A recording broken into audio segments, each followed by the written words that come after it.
अगस्त के आखिरी हफ्ते में दिल्ली एनसीआर समेत देश के कई हिस्सों में जबरदस्त बारिश हो रही है। आज दिल्ली में, यूपी में, एमपी समेत 15 ऐसे राज्य जहां पर बारिश को लेकर के ऑरेंज अलर्ट जारी किया और लगातार 2 दिन की तेज बारिश के बाद दिल्ली में जबरदस्त जल जमाव देखा गया है। दिल्ली से सटे हुए गुरुग्राम में 3 जगहों पर सड़क धंस गई।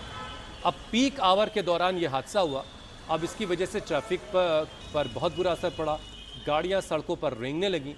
उधर वाराणसी में भी 15 घंटे बारिश के बाद हाल बेहाल है। बीएचयू अस्पताल में घुटनों तक पानी भर गया, जिससे मरीज परेशान दिखाई दिए। आज भी यूपी के 29 जिलों के लिए बारिश का अलर्ट जारी हुआ है। ये 6 अलग अलग तस्वीरें इस वक्त आप देख रहे हैं, दिल्ली, गुरुग्राम, नोएडा, वाराणसी, बहराइच और कुन्नूर की। हर तरफ बारिश के बाद सड़कों पर पानी भरा है। लोग इन्हीं पानी के बीच से गुजरकर अपने अपने दफ्तरों को जाने के लिए मजबूर हैं। लेकिन सबसे ज़्यादा परेशानी बीएचयू अस्पताल में हुई, जहां पानी भर गया और मरीजों को इससे काफ़ी मुश्किलों का सामना करना पड़ा। तो गुरुग्राम में कई जगहों पर सड़क धंस गई। अब इसकी वजह से ट्रैफिक जो है वो जाम हो गया। अब काशी में लगातार हुई भारी बारिश के बाद सड़कें तालाब बन चुकी हैं।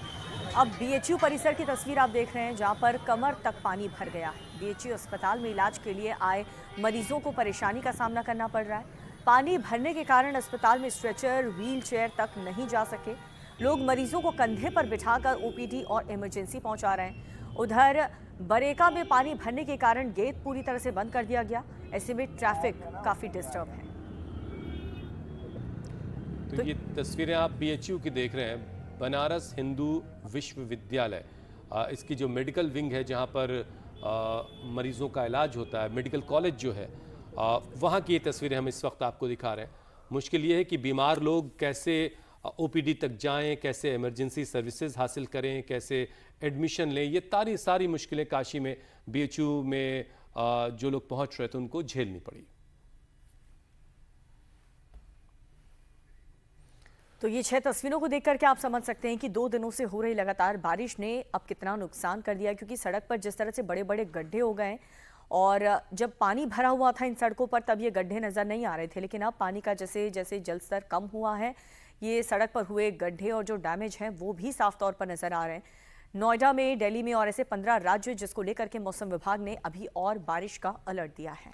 और शुक्रिया कहिए उस विभाग के लोगों को जिन्होंने इस गड्ढे हो जाने के बाद वहाँ पे कुछ हरे रंग के पर्दे वगैरह लगा के ये बताने की कोशिश की है कि यहाँ से गुजरने वाले लोग सावधान रहें, वरना कोई बड़ा हादसा हो सकता है। क्योंकि अगर बारिश का पानी इस इलाके में भरेगा तो फिर गड्ढा नज़र नहीं आएगा और ऐसे में गड्ढे जो हैं वो बड़ी मुसीबत बन जाते हैं। ये गुरुग्राम की तस्वीर इस वक्त हम आपको दिखा रहे हैं, जहाँ पर सड़क पर कई बड़े बड़े गड्ढे बन गए और इसकी वजह से सड़कों पर गाड़ियों की जो रफ्तार है उस पर ज़बरदस्त तरीके से ब्रेक लग गया।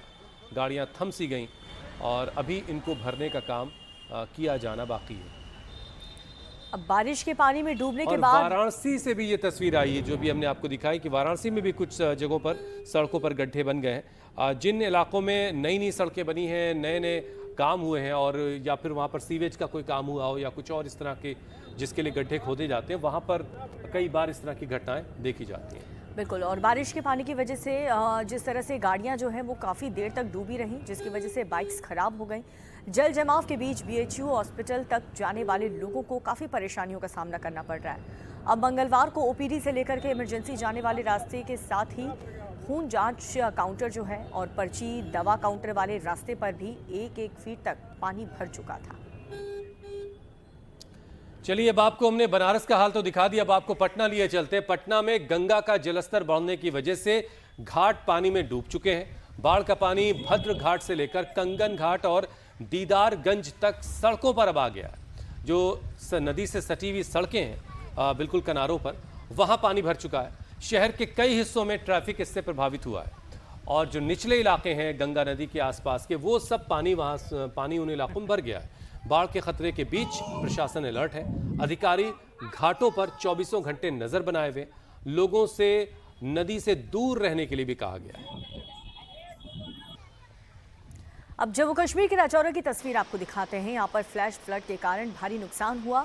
यहाँ पर फसलें पूरी तरह से बर्बाद हो गई, रास्ते बह गए। सबसे ज्यादा डैमेज थाना मंडी इलाके में हुआ है, जहाँ पर बहुत ज़्यादा बारिश होने की वजह से आप देख सकते हैं कि कितना नुकसान यहाँ पर हुआ है और अभी भी यहाँ पर बारिश लगातार हो रही है और यहाँ के लिए भी मौसम विभाग ने यही कहा है। और आप देख सकते हैं कि ये गाड़ी कैसे यहाँ पर फंस गई, क्योंकि बारिश की वजह से ये जो पूरी सड़क थी वो काफ़ी डैमेज हो चुकी है और कई गड्ढे इसमें आ चुके हैं और इसमें ये गाड़ी आगे नहीं बढ़ पा रही है, ये यहीं फंस फ्लैश गई। फ्लड जब आता है दीपिका तो अपने साथ बहुत सारा मलबा बोल्डर्स लेके आता है और उसकी वजह से सड़क जो है इस लायक नहीं बाकी बचती कि उस पर फिर गाड़ियां चल पाएँ और उसके लिए फिर सड़कों को क्लियर करना पड़ता है।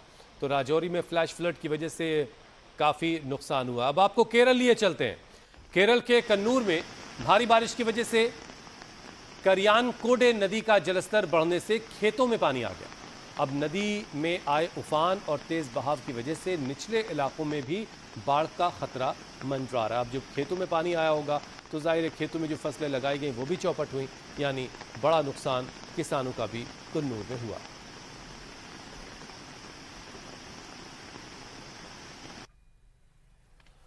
मौसम विभाग ने आज भी दिल्ली, यूपी, एमपी, छत्तीसगढ़, बिहार, झारखंड, पश्चिम बंगाल, ओडिशा, सिक्किम, उत्तराखंड, हिमाचल प्रदेश, मध्य महाराष्ट्र, तमिलनाडु, पुडुचेरी और केरल समेत 15 राज्यों के लिए आज भी बारिश का अलर्ट जारी किया है। मतलब ये कि अभी हिंदुस्तान के काफ़ी हिस्से में बारिश की जो मार है लोगों को झेलनी पड़ेगी।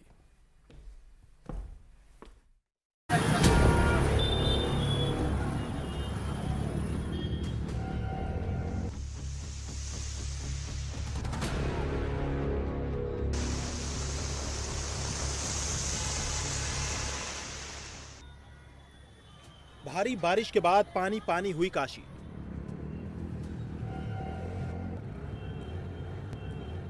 बीएचयू अस्पताल में घुटनों तक जल जमाव।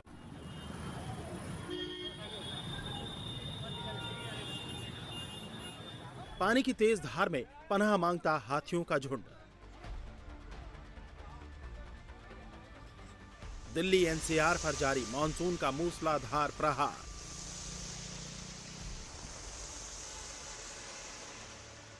केरल में लैंडस्लाइड की भेंट चढ़ा नेशनल हाईवे।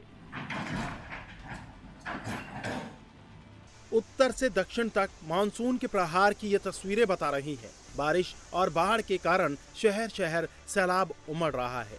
दिल्ली एनसीआर से लेकर वाराणसी, बहराइच और केरल के कुन्नूर तक मूसलाधार बारिश जारी है। अगस्त के आखिरी हफ्ते में मूसलाधार बारिश इस तरह हो रही है कि मानो मानसून अपना बचा कुचा हिसाब क्लियर करने में लगा है। मौसम विभाग ने आज भी दिल्ली, यूपी, एमपी, छत्तीसगढ़, बिहार, झारखंड, पश्चिम बंगाल, ओडिशा, सिक्किम, उत्तराखंड, हिमाचल प्रदेश, मध्य महाराष्ट्र, तमिलनाडु, पुडुचेरी और केरल समेत 15 राज्यों में बारिश का अलर्ट जारी किया है। मूसलाधार बारिश ने लगातार दूसरे दिन भी दिल्ली को बेहाल कर दिया।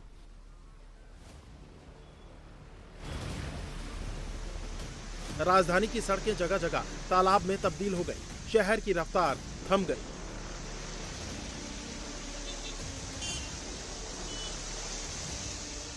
कमोबेश पूरी दिल्ली में यही हाल दिखा। सड़कों पर वाटर लॉगिंग से लोगों की मुसीबत बढ़ गई।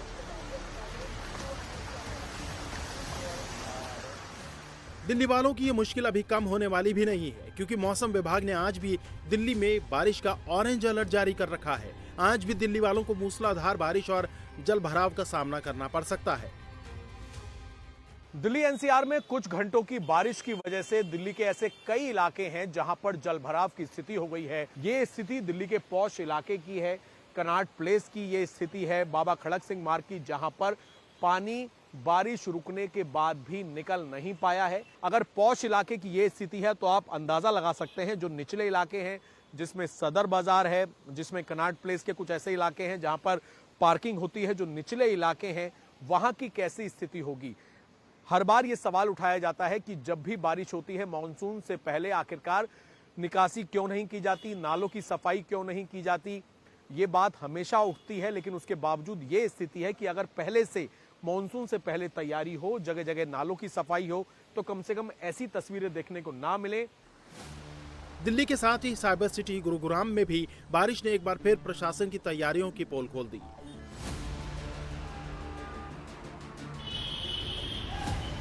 इफ्को चौक पर तो अचानक सड़क बीच से धंस गई। सड़क के बीच करीब 20 फीट चौड़ा गड्ढा बन गया, जिसके बाद वहां से ट्रैफिक को डाइवर्ट कर दिया गया।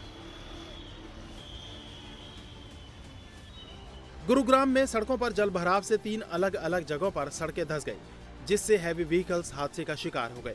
तस्वीरें गुरुग्राम के द्वारका एक्सप्रेसवे की हैं। लिंक रोड पर सेक्टर 9 के पास सीमेंट से भरा एक कैंटर सड़क पर धंस गया। कैंटर में करीब 300 बैग सीमेंट लदा था। सड़क किनारे खुदाई का काम चल रहा था। भारी जल भराव से ड्राइवर सड़क के नीचे चल रही खुदाई का अनुमान नहीं लगा सका और कैंटर का एक हिस्सा धंसी हुई सड़क में फंस गया। दूसरा हादसा दिल्ली जयपुर एक्सप्रेसवे पर नरसिंहपुर गांव के पास हुआ। रेत से भरा ट्रक बरसाती नाले को पार करते समय नाले पर डाली गई स्लैब टूटने से धंस गया। इन दोनों घटनाओं ने बारिश के दौरान सड़कों की बदहाली और ड्रेनेज सिस्टम पर गंभीर सवाल खड़े कर दिए हैं। तीसरा हादसा दिल्ली से जयपुर की ओर जाने वाली सर्विस रोड पर सीवर लाइन क्षतिग्रस्त होने से हुआ। ट्रैफिक पुलिस ने सबसे पहले प्रभावित हिस्से की घेराबंदी की और मामले की जानकारी NHAI और GMDA को दी। सुरक्षा के लिहाज से प्रभावित हिस्से के चारों ओर बैरिकेड्स लगाए गए हैं। मिलेनियम सिटी गुरुग्राम, जिसको अपनी इमारतों के लिए जाना जाता है, लेकिन बारिश के बाद हकीकत कुछ और ही होती है। इस वक्त हम गुरुग्राम के इफ्को चौक पर मौजूद हैं और आप तस्वीरें देखेंगे तो एक 25 फीट गहरा गड्ढा यहाँ पर हो चुका है। आप देखेंगे तो इसको बैरिकेटिंग इसकी की गई है। हालांकि यहाँ से जो है मास्टर सीवरेज जो लाइन थी वो इसके नीचे से जा रही थी, जिसके बाद ये जो गड्ढा है वो यहाँ पर हुआ। पहले ये गड्ढा करीब 6 से 7 फुट चौड़ा और गहरा था, लेकिन धीरे धीरे जो सड़क है वो धंसती हुई नजर आई और ये गड्ढा जो है वो और ज्यादा बड़ा हो गया। विशाल रूप इस गड्ढे ने ले लिया है। 25 फुट गहरा ये गड्ढा जो है वो यहाँ पर नजर आ रहा है और इस गड्ढे में भरा हुआ पानी लगातार उफान पर है। आप देखेंगे तो गुरुग्राम की जो तस्वीर है वो एक अलग ही नजर आती है बारिश के बाद, क्योंकि कहीं ना कहीं गुरुग्राम में ट्रैफिक जाम की समस्या होती है, जल भराव की समस्या होती है, लेकिन सबसे बड़ा सवाल ये उठता है कि सड़क ही धंस जाती है। तो कहीं ना कहीं गुरुग्राम प्रशासन काम पूरे करने में फेल होता हुआ नजर आता है, जिसकी वजह से कहीं ना कहीं यहाँ के लोगों को परेशानियों का सामना करना पड़ता है। ये गुरुग्राम के मिनी सेक्रेटेरिएट को जाने वाला अंडरपास है, जहां बारिश के बाद 5 फीट से ज्यादा पानी भर गया। इस तरह के हादसों को देखते हुए गुरुग्राम में स्कूल बसों की सुरक्षित आवाजाही के लिए प्रशासन ने सख्त गाइडलाइन जारी किए हैं, जिसके मुताबिक जल जमाव वाले रास्ते पर स्कूल बस भेजने पर रोक लगा दी गई है। स्कूल बसों को सुरक्षित वैकल्पिक रूट का इस्तेमाल करने को कहा गया है। ट्रैफिक पुलिस बारिश के दौरान स्कूल रूट की स्थिति की रियल टाइम जानकारी स्कूलों को देंगी। भारी बारिश या IMD अलर्ट के दौरान हरियाणा रोडवेज की अतिरिक्त बसें स्टैंड बाय पर रहेंगी, ताकि जल भराव में फंसी स्कूल बसों से बच्चों को सुरक्षित निकाला जा सके। दिल्ली NCR पर मानसून की मार जारी है तो यूपी में भी मानसून फुल एक्टिव है। लगातार 15 घंटों तक हुई भारी बारिश के बाद काशी में लोगों का हाल बेहाल हो गया है। BHU गेट पर भारी जल भराव के बीच गाड़ियां रेंगती नजर आई।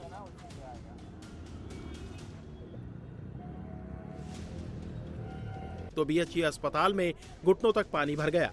लोग मरीजों को कंधे पर बैठाकर वार्ड तक ले जाते हुए दिखाई दिए। इन दिनों यूपी के मौसम में मानसून का असर बना हुआ है। मौसम विभाग के मुताबिक आज पूर्वी और दक्षिणी यूपी के 29 जिलों में भारी बारिश का अलर्ट है। भारी बारिश के कारण नदियों में उफान है। बहराइच की गेरवा नदी के तेज बहाव में हाथी का पूरा कुनबा फंस गया। नदी में फंसे 5 हाथियों में से 3 वयस्क और 2 नन्हे हाथी शामिल थे, जिनको वन विभाग की टीम ने रेस्क्यू कर सुरक्षित जंगल की तरफ भेज दिया। कि कौड़ियाला नदी में कुछ हाथी बहते हुए दिखे हैं। तत्काल जब हम मौके पर पहुंचे हैं तो हम देखते हैं कि 3 जो एलिफेंट काफ होते हैं और 2 एडल्ट एलिफेंट्स नदी में बह रहे थे, और जो गिरजापुरी बैराज का जो गेट था उसको ब्रीफली क्लोज किया, जिसकी वजह से वो जो फ्लो ऑफ जो नदी का जो फ्लो था उस पर थोड़ी सी कमी आई और जो 2 एडल्ट एलिफेंट्स थे वो बाकी जो 3 छोटे जो शावक थे उनको रेस्क्यू करके साइड में जो तट होता है उस तट की तरफ ले गए। वहाँ पे हमारा स्टाफ ऑलरेडी मौजूद था, जिसमें स्टाफ ने वहाँ पे हाका लगा के उनको जो हाथी का जो पूरा झुंड था उनको वापस से जंगल की ओर डायरेक्ट कर दिया। और इस तरीके से जो 5 हाथी जो 3 शावक और 2 एडल्ट फीमेल एलिफेंट्स थे, इनकी जान बचाई जा सकी। यूपी के बाद बिहार में भी गंगा का जलस्तर लगातार बढ़ रहा है। पटना से लेकर बेगूसराय और भागलपुर तक गंगा का जलस्तर खतरे के निशान के करीब पहुंच गया है। वहीं गंडक समेत कई नदियां उफान पर हैं। भारी बारिश का दौर उत्तर से दक्षिण भारत तक जारी है। केरल के कन्नूर में लगातार बारिश के कारण पालचुरम और इलायपुर क्षेत्रों में लैंडस्लाइड हुआ है, जिससे जनजीवन और यातायात बुरी तरह प्रभावित हुआ। यहां नेशनल हाईवे की कंस्ट्रक्शन साइट लैंडस्लाइड की भेंट चढ़ गई। अब मध्य प्रदेश के उमरिया जिले में स्कूली बच्चों के उफनती नाले को पार करने वाला एक वीडियो सामने आया है। प्रशासन ने कड़ा एक्शन लिया है इस वीडियो पर। यहाँ के करकेली ब्लॉक में मानिकपुर और बिलासपुर के बीच बहने वाली सिंदली नदी में इन दिनों काफी उफान है, तो वहीं नदी को पार करते हुए स्कूली छात्र छात्राओं का एक वीडियो सोशल मीडिया पर वायरल हो रहा है। वायरल वीडियो में बच्चे तेज बहाव के बीच अपनी जान हथेली पर रखकर इस नदी को पार करते हुए नजर आ रहे हैं। अब बच्चों को रोज़ाना इस तरीके से अपने स्कूल जाना पड़ता है और इसी तरीके से बच्चे वापस लौटते हैं। अब आप अंदाज़ा लगाइए कि इन बच्चों की ज़िंदगी कैसी है और ये कैसे पढ़ाई करेंगे। बहरहाल इन तस्वीरों के वायरल होने के बाद प्रशासन जागा है। उमरिया के कलेक्टर ने संज्ञान लेते हुए स्कूल के प्रिंसिपल को निलंबित कर दिया।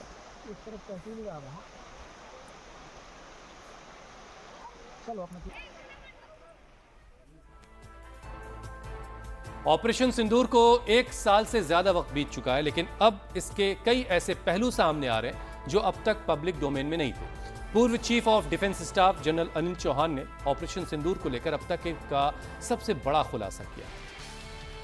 ऑपरेशन सिंदूर के दौरान पाकिस्तान के किराना हिल्स पर भारत का जो ड्रोन टकराया था वो अनजाने में टकराया था। जनरल चौहान ने यह भी कहा कि भारतीय सेना ने पाकिस्तान के सरगोदा में रडार की तलाश में लॉइटरिंग मिशन भेजा था, लेकिन जब उसे रडार नहीं मिला तो वो वहीं पर पास में किराना हिल्स की पहाड़ियों पर जा टकराया।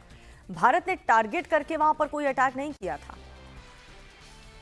इसके साथ ही जनरल चौहान ने ऑपरेशन सिंदूर के दौरान देश की पॉलिटिकल लीडरशिप से सेना को मिली ऑपरेशनल छूट पर भी बात की है। उन्होंने कहा है कि पीएम मोदी ने सेना को अपने तरीके से हमले करने और फैसले लेने की पूरी छूट दी थी। उन्होंने इसके लिए कोई भी दबाव नहीं बनाया। हमला कब होना है, कैसे करना है, उन्होंने कहा था कि ये पूरी प्लानिंग के साथ ऑपरेशन को अंजाम दिया जाए ताकि जीत हमारी हो। अब जनरल चौहान ने यह भी कहा कि पीएम की तरफ से क्लियर डायरेक्शन मिलने के लक्ष्य हासिल करने में काफी ज्यादा आसानी हुई।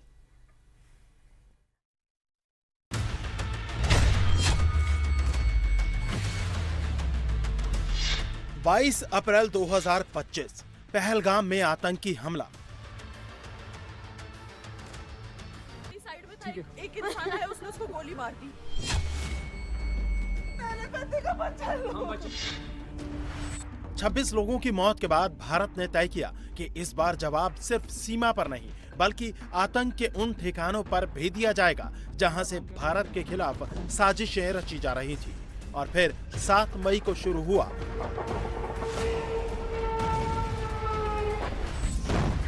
Operation Sindoor.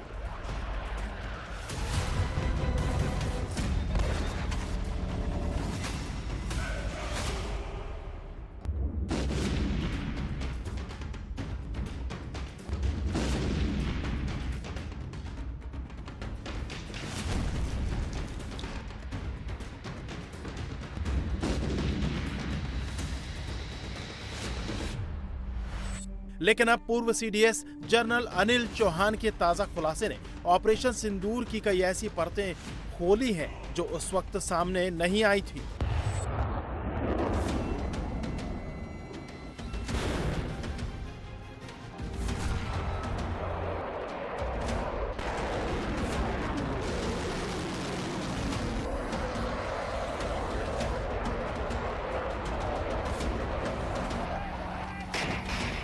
Occasions has been asked whether Kirana Hills were hit or not. That's where their nuclear facilities are there. And with Bharti had rightly clarified that we did not target Kirana Hills. Kirana hills Pakistan के nuclear infrastructure से जुड़े इलाके के तौर पर जाना जाता है।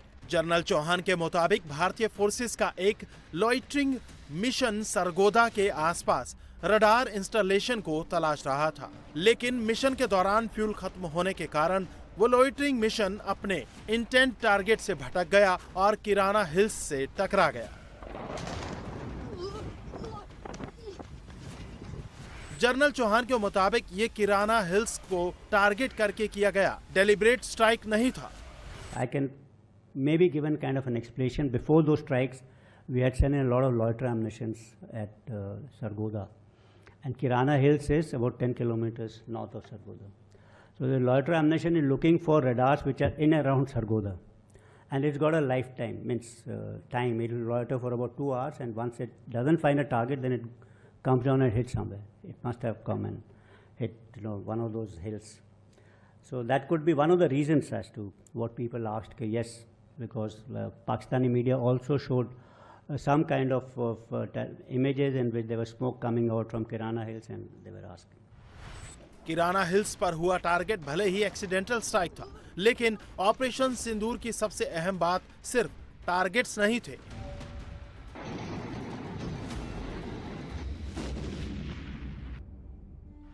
यह सवाल भी महत्वपूर्ण था कि राजनीतिक नेतृत्व ने सेना को कितनी फ्रीडम दी थी। सितंबर 2025 में भी जनरल चौहान ने बताया था कि आतंक के बड़े ठिकानों बहावलपुर और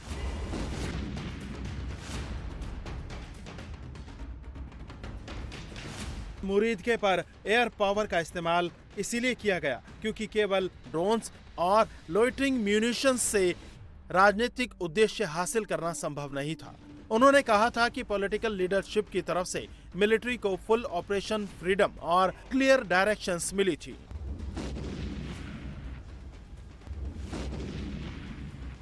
The Prime Minister was only, he told us only one thing, that he's not under any kind of a political pressure to do it immediately. He said, do it at your own time, but ensure that there is no reason for failure, either human or because of technical reasons. And we should have evidence of whatever we do. And the fourth thing which he told us was complete freedom of action. So for the military, actually, there could be nothing better than this. What they want always is clear political direction, and that was available to us. यानी फैसला राजनीतिक नेतृत्व का था, लेकिन target selection, weapon selection और operation को execute करने की जिम्मेदारी पूरी तरह से मिलिट्री लीडरशिप के पास थी। और यही ऑपरेशन सिंदूर की सबसे बड़ी खासियतों में से एक थी। राजनीतिक उद्देश्य स्पष्ट था, लेकिन उसे हासिल करने का ऑपरेशनल तरीका सेना ने परिस्थितियों के मुताबिक लिया और फिर जरूरत के हिसाब से उसमें बदलाव भी किया गया। 10 मई 2025 की सुबह पाकिस्तान ने सीज फायर की पहल की, लेकिन भारत ने तुरंत हामी नहीं भरी।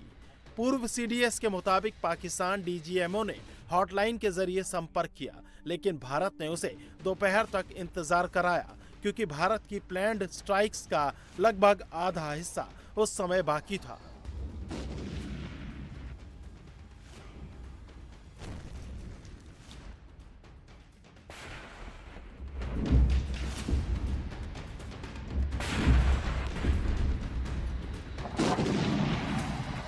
Couple of principles which we thought in this escalation matrix, which laid for ourselves, was that the last strike or the winning note will be always delivered by us and not by the Pakistanis. When he said that we will enter a ceasefire at about 5 o'clock, this all happens because you're understanding the battlefield far better than your adversary, and then you can take a decision that, okay, we'll quit because we are now at a winning term. We are at a winning term at 9:30, 10. We carried on those strikes till about 1 o'clock. So we ensured we had a better victory, and then we said, okay, we will talk at 3 o'clock. So that ceasefire is to be decided at 5. That was what we decided. यानी cease fire का सवाल उस वक्त आया जब भारत अपने military objectives अभी पूरे कर रहा था। पूर्व सीडीएस का ये बयान इसीलिए भी महत्वपूर्ण है क्योंकि ऑपरेशन सिंदूर के दौरान अमेरिका की भूमिका को लेकर लगातार राजनीतिक बहस होती रही है। अमेरिकी राष्ट्रपति डोनाल्ड ट्रंप ने सीज फायर में अमेरिकी भूमिका का दावा तब भी किया था और आज भी करते हैं। वहीं भारत ये लगातार कहता रहा कि सेसेशन ऑफ मिलिट्री एक्शन दोनों देशों के मिलिट्री चैनल्स के जरिए हुआ। विदेश मंत्री एस जयशंकर ने भी कहा था कि पाकिस्तान को रोकने के लिए तैयार करने में भारतीय मिलिट्री एक्शन की भूमिका थी।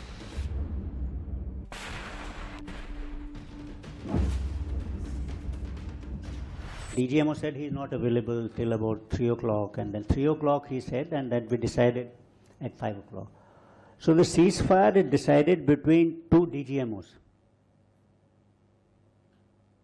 And that's it. Means I don't see the role of anyone else. How did this particular information get leaked out to the Americans that they tweeted before we could announce this. Again, I'm really, and that's it. Means I don't see the role of anyone else. How did this particular information get leaked out to the Americans that they tweeted before we could announce this? Again, I'm really not sure, but it didn't leak out from us. I think that it somehow got leaked out from the other side. That's what I feel. Operation Sindoor के बाद general Anil Chauhan के नाम से America और Donald Trump को लेकर कुछ बेहद विवादित वीडियो सोशल मीडिया पर वायरल हुए थे। हालांकि फैक्ट चेक में इन्हें मैनिपुलेटेड और डीप फेक पाया गया। ऑपरेशन सिंदूर के 1 साल से ज्यादा वक्त के बाद पूर्व सीडीएस के ये खुलासे बताते हैं कि उस 4 दिन के मिलिट्री ऑपरेशन के पीछे सिर्फ मिसाइल और फाइटर जेट्स नहीं थे। हर स्ट्राइक के पीछे पॉलिटिकल ऑब्जेक्टिव था, हर टारगेट के पीछे इंटेलिजेंस थी और हर अगले कदम के पीछे एस्केलेशन को कंट्रोल करने की रणनीति थी। किराना हिल्स का एक्सीडेंटल हिट हो या पाकिस्तान की सीज फायर की पहल, अब सामने आ रही ये जानकारियां ऑपरेशन सिंदूर को समझने के लिए बेहद अहम है। ऑपरेशन सिंदूर ने भारत की मिलिट्री कैपेबिलिटी के साथ साथ उसकी डिसीजन मेकिंग और एस्केलेशन मैनेजमेंट की क्षमता भी दिखाई और पूर्व सीडीएस के नए खुलासे अब इस ऑपरेशन की उस तस्वीर को सामने ला रहे हैं जो युद्ध के दौरान दुनिया को दिखाई नहीं दी थी। ऑपरेशन सिंदूर के दौरान पीएम मोदी पाकिस्तान को ऐसा सबक सिखाना चाहते थे कि वो दशकों तक उसकी चोट को भूल ना पाए। पूर्व सीडीएस अनिल चौहान ने बहावलपुर पर अटैक को लेकर बड़ा खुलासा किया। अनिल चौहान ने बताया कि ऑपरेशन सिंदूर से पहले रक्षा मंत्री राजनाथ सिंह ने बहावलपुर में हमला करने पर जोर दिया, जिसके बाद पीएम मोदी ने कहा कि हमें कुछ बड़ा करना है। अब टारगेट दूर था, फिर भी हमने उसे शामिल किया। पीएम मोदी के ऑर्डर पर एयरफोर्स ने बहावलपुर में जैश के हेडक्वार्टर को उड़ा दिया। In this particular meeting only, we also included in the target list, we also included Bhavalpur. That was on insistence of Raksha Mantri, because the Prime Minister is saying that we need to do something big. The target was at a distance, but yet we included it. And once we included Bhavalpur in the target list, use of air became inherent into it. Loiter ammunitions and drones would not have been able to reach, or that success wouldn't have been assured. As far as decisions at the operational level are concerned, these were held along with NSA, with the Chiefs of Staff Committee, myself including there. Identification of targets, that was a major challenge for us. Some had been vacated after Prime Minister had said that on 24th that we'll go after this terror targets. Some had been reoccupied, some had been relocated.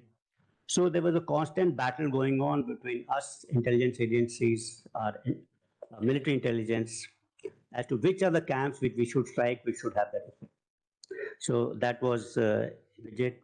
Then, of course, in this, there were generation of multiple options. I have told about how options were generated for application of force, but over here, there are options as to what should be targeted, at what level should it be targeted. The rules of engagement, they were decided in this. The rules of engagement were quite clear, actually. Operation Sindoor के दौरान सेना और सरकार के बीच बातचीत कैसे हो रही थी, इस पर पूर्व सीडीएस अनिल चौहान ने बेहद चौंकाने वाला खुलासा किया। अनिल चौहान ने बताया कि आर्मी ने करीब 7,000 सिक्योर मोबाइल फोन दिए थे, जो आर्मी के पास, एयरफोर्स के पास, नेवी के साथ साथ डिफेंस मंत्रालय, विदेश मंत्रालय और पीएमओ को दिए गए थे। इन फोन में किसी ने भी सोशल मीडिया या फिर डिजिटल मीडिया पर कोई भी डिजिटल निशान नहीं छोड़ा, जिसकी वजह से हमारी कोई भी बातचीत दुश्मन तक नहीं पहुंच पाई।